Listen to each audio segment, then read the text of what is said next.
ఉద్దేశం కూడా ఈ ప్రభుత్వానికి లేదు. ఒకవేళ ఆ ఉద్దేశం ఉంటే బడ్జెట్లోనే దీనికి సంబంధించిన ప్రతి రూపాయిని కూడా పొందుపరిచేటువంటి ఆలోచన ఈ ప్రభుత్వానికి వచ్చేది.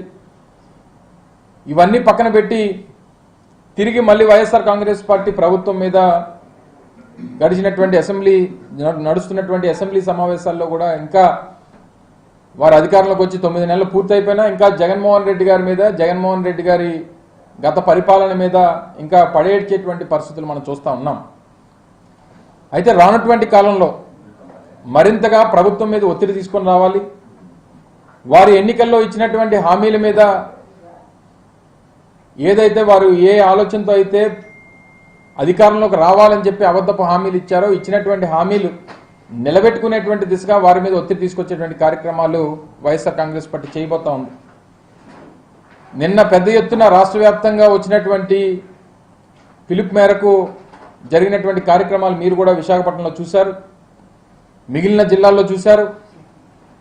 పెద్ద ఎత్తున ప్రజలు ఏ రకంగా వచ్చారో, వారి తాలూకా బాధని, ఏ రకంగా మేము మోసపోయాం, గడిచినటువంటి ఎన్నికల్లో కూటమి ఇచ్చినటువంటి హామీలను నమ్మి మోసపోయాం అనేటువంటి పరిస్థితులు కూడా మనం చూసాం.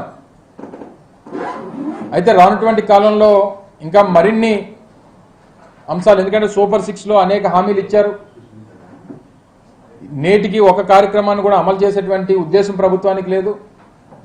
ప్రభుత్వం మీద ఒత్తిడి తీసుకొచ్చేటువంటి బాధ్యత ప్రతిపక్షంగా వైఎస్ఆర్ కాంగ్రెస్ పార్టీ తీసుకోవాలి. జగన్మోహన్ రెడ్డి గారి నేతృత్వంలో ప్రజలు ఏదైతే మేము ఆ రోజు ఓటమి పాలైన తర్వాత జగన్మోహన్ రెడ్డి గారు ఆ రోజు ప్రజలను ఉద్దేశించి మాట్లాడినప్పుడు చెప్పారు, వైఎస్ఆర్ కాంగ్రెస్ పార్టీ ఈ రాష్ట్రంలో ఉన్నటువంటి పేదల పక్షాన, బడుగు బలహీన వర్గాల పక్షాన, రాష్ట్రంలో ఉన్నటువంటి అన్ని ప్రాంతాల పక్షాన వాయిస్ ఆఫ్ ద వాయిస్లెస్గా వైఎస్ఆర్ కాంగ్రెస్ పార్టీ నిలబడుతుంది, ప్రభుత్వం మీద ఒత్తిడి తీసుకొస్తుంది, వారు ఇచ్చినటువంటి ప్రతి హామీని నిలబెట్టుకునేటువంటి దిశగా వారి మీద ఒత్తిడి తీసుకొస్తామని చెప్పి ఏదైతే జగన్మోహన్ రెడ్డి గారు చెప్పారో దానికి కట్టుబడి గతంలో రైతులు పోరు చేశాం. తర్వాత పెరిగినటువంటి విద్యుత్ ఛార్జీల మీద ప్రజల పక్షాన పోరాటం చేశాం. నిన్న యువత పక్షాన పోరాటం చేశాం.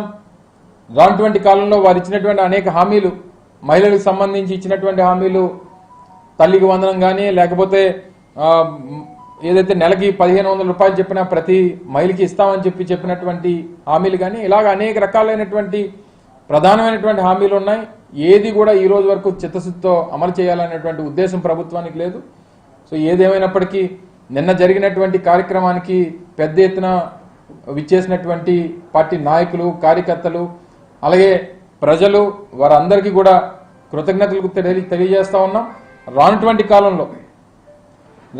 కాలంలో మరింతగా ఏ రకంగా ప్రభుత్వం మీద ఒత్తిడి తీసుకురావాలి, ఏ రకంగా వారిని ఇచ్చినటువంటి హామీలు అమలు చేసుకునేటువంటి దిశగా వారు ఏ రకంగా వారి మీద ఒత్తిడి తీసుకురావాలనేటువంటిది మరింత కార్యాచరణ రూపొందిస్తాం. మరింత పెద్ద ఎత్తున ప్రజల్లోకి వెళ్తాం, ప్రజల పక్షాన పోరాటం చేస్తాం.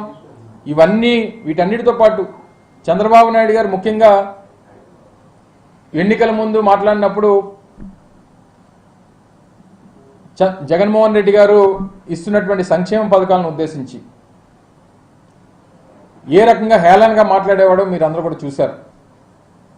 చంద్రబాబు నాయుడు గారు మాట్లాడినప్పుడు జగన్మోహన్ రెడ్డి గారు ఇంత పెద్ద ఎత్తున సంక్షేమ పథకాలు ఇస్తా ఉన్నారు, గడిచినటువంటి 5 సంవత్సరాల్లో 2,75,000 కోట్ల రూపాయలు సంక్షేమ కార్యక్రమాలు పేదవాడికి అందించాం.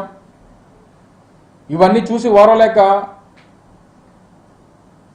జగన్మోహన్ రెడ్డి గారిని ఈ బటన్ నేనే నొక్కుతాను, లేకపోతే ఈ గ్రామాల్లో లేకపోతే ఏ ముసలిదన్న నొక్కగలదు అని చెప్పి హేళనగా మాట్లాడినటువంటి పరిస్థితులు చూసాం.